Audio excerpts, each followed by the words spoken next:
To my surprise, this shoe was actually delivered March 27. This is the 361 Degrees One Motion 2, the new shoe I talked about in the video I posted last March 25. I placed the order on Shopee last March 23 and I thought it would take 6 days for the shoe to be delivered from China to Manila. It turned out to be just 4 days. Zero complaints here. The One Motion 2 came in a standard 361 Degrees shoe box. It's not the best looking box, which is fine because it's the shoe that I'm interested in. The shoe cost me about $40 total after using some vouchers, and so far I'm happy with my purchase. I wore the shoe immediately after I got it and had it on for the entire day. But I'm getting ahead of myself. Today is day 1 of my performance test, so check back here for my full performance review. For now, let me tell you about my first impressions about the 361 Degrees One Motion 2, so let's have a quick conversation.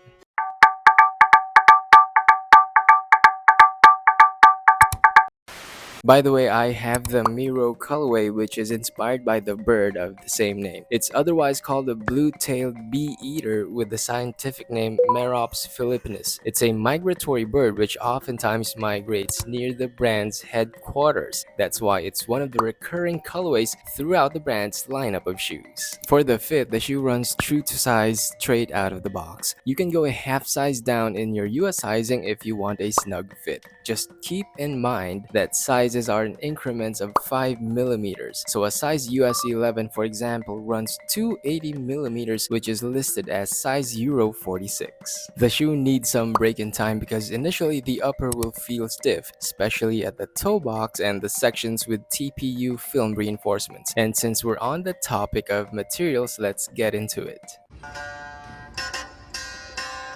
You know what, I'll start with the outsole. The shoe uses a translucent material that seems like a mix of rubber and TPU. The surface is sticky to the touch, the treads are wide and flat, and the traction pattern consists of joystick-shaped nubs, probably mimicking the simulated chemical composition of carbon. The outsole overextends to the edge of the toe box for a bit of reinforcement against toe drags. So I'm a bit skeptical about the grip of the outsole on mildly dusty floors, but hopefully I'm wrong. The traction, of course, is a huge deciding factor when buying basketball shoes, so I'll be completely transparent with you about the results of my tests.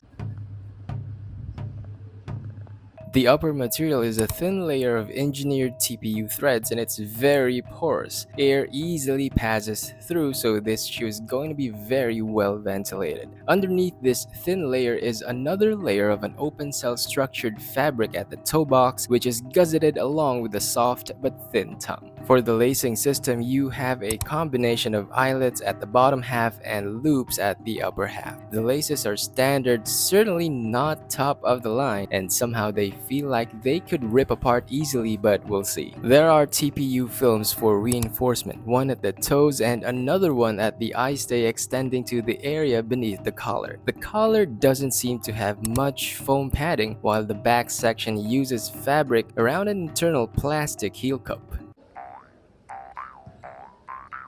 The midsole uses full-length CQT foam. It easily compresses with a compression rate much better than Boost in my opinion, and with a higher resilience as well, at least so far. The foam is really chunky at the back section and it sits a bit high in that area, which means you should expect some heel to toe drop. There's a lateral plastic piece called Quick Balance, and this piece extends to the front base of the lateral, serving as a sidewall for the midsole. There's also a bottom-loaded plastic shank called Motion Zone, and it runs almost full length except at the heel area.